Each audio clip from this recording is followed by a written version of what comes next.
Bonjour à tous, c'est Tutu. Dans cette vidéo, je vais vous présenter comment utiliser les JDAM du nouveau F14BU Deep Blur en mode PP. C'est le mode pré-plan où les objectifs sont définis avant de partir en mission.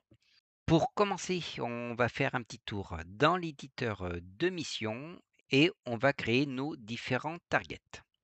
J'ai placé un F14 BU Tomcat et l'idée c'est d'aller attaquer une base MNI.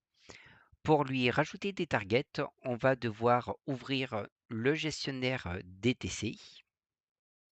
On veut créer une nouvelle cartouche, donc on sélectionne le type d'avion F14BU. Donc c'est la DTC 1 puisque je n'ai pas créé d'autres cartouches. Tout ce qui est les parties navigation, contre-mesure, j'expliquerai éventuellement dans une autre vidéo. La partie qui nous intéresse aujourd'hui, c'est la partie JDAM. Et on peut voir qu'on peut implémenter jusqu'à 8 targets dans chacune de nos bombes. Donc le F14 Tomcat peut embarquer jusqu'à 4 bombes GPS. On les retrouve donc les bombes 3, 4, 5 et 6. Donc ces bombes sont nommées suivant leur pylône. Pour placer un objectif, c'est tout simple. On va cliquer sur le bouton Place et ensuite on va cliquer sur la carte. Par exemple ici, des dépôts de carburant. On voit les coordonnées qui sont automatiquement ajoutées. On a l'altitude de largage par défaut, on est à 20 000 pieds, c'est très bien. Et la vitesse de largage, 450 nœuds, cela est très bien aussi.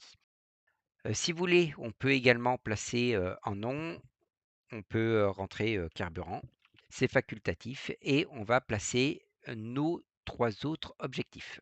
Donc le second, c'est pour les bâtiments.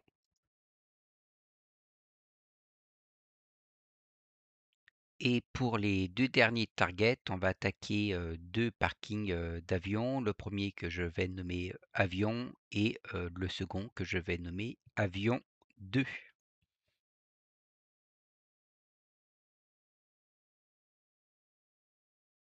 Voilà, nos 4 objectifs ont été créés.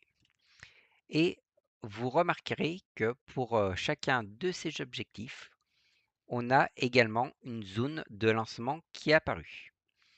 La zone de lancement, on va l'orienter, la centrer vis-à-vis de notre point de passage. On va faire cela pour les 3 autres objectifs. Et cette zone de lancement variera en fonction de l'altitude et de la vitesse. Par exemple, si je réduis l'altitude, vous pouvez voir qu'à 5000 pieds, la zone de lancement est beaucoup plus réduite qu'à 20 000 pieds. Donc éventuellement, s'il y a des défenses antiaériennes, des obstacles, cela vous permettra de planifier au mieux votre lancement. Bien sûr, la vitesse fera également varier cette zone de lancement. Maintenant que nos 4 targets ont été créés, il nous faut enregistrer notre DTC et la charger dans notre appareil. Donc on vérifie bien qu'on a la bonne DTC, donc DTC 1 c'est bon, et on l'ajoute.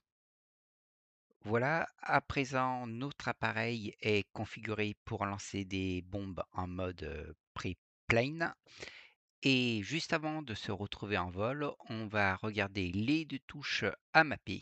La première va être pour ouvrir et choisir les options du menu de Jester.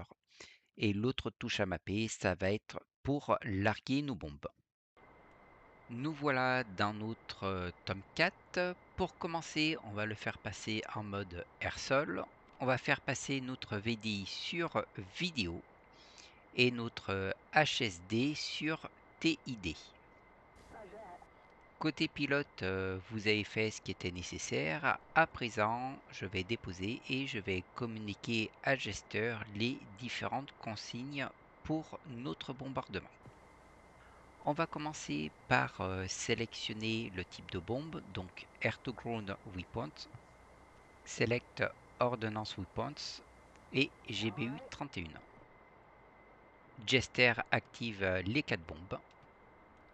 Et si on regarde notre HUD, on voit qu'on a déjà les symboles des objectifs qui s'affichent, puisque nos bombes ont déjà des coordonnées GPS des cibles qui sont intégrées à l'intérieur. Au niveau du TID, on retrouve la fameuse zone de lancement que l'on a préprogrammée dans notre éditeur de mission.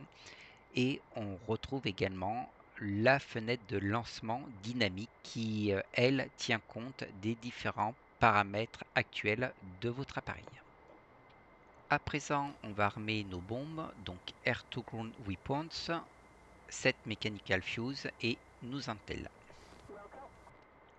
C'est facultatif, mais vous pouvez également placer votre T-Pod sur l'un des objectifs préprogrammés.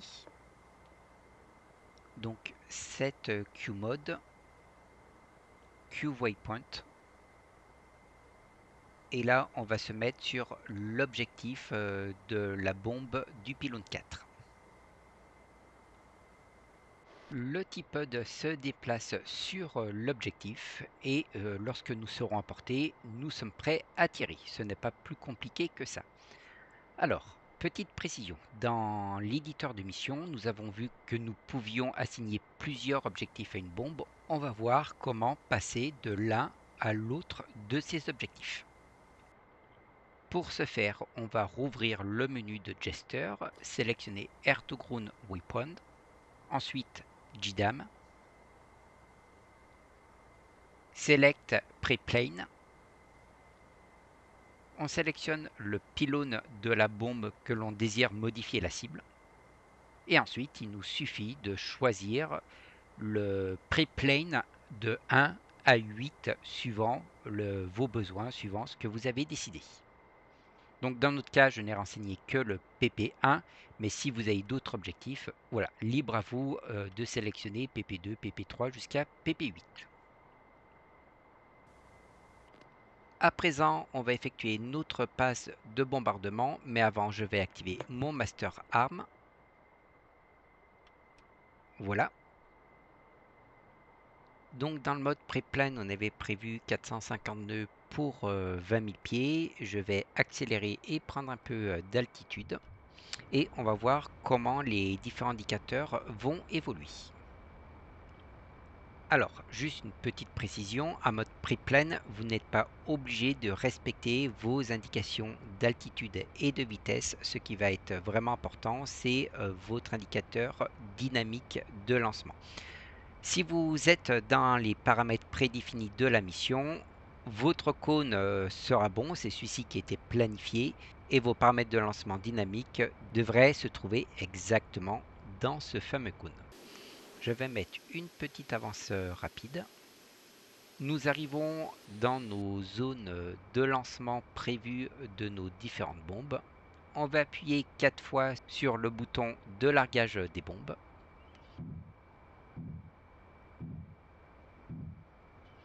Nos 4 JDAM quittent l'appareil et chacune d'entre elles va se diriger vers son propre objectif.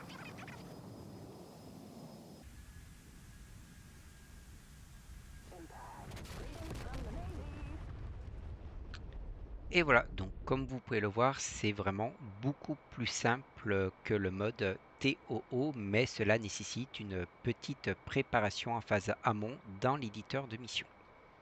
C'était Tutu, j'espère vous avoir appris de nouvelles choses et je vous dis à très bientôt pour une prochaine vidéo.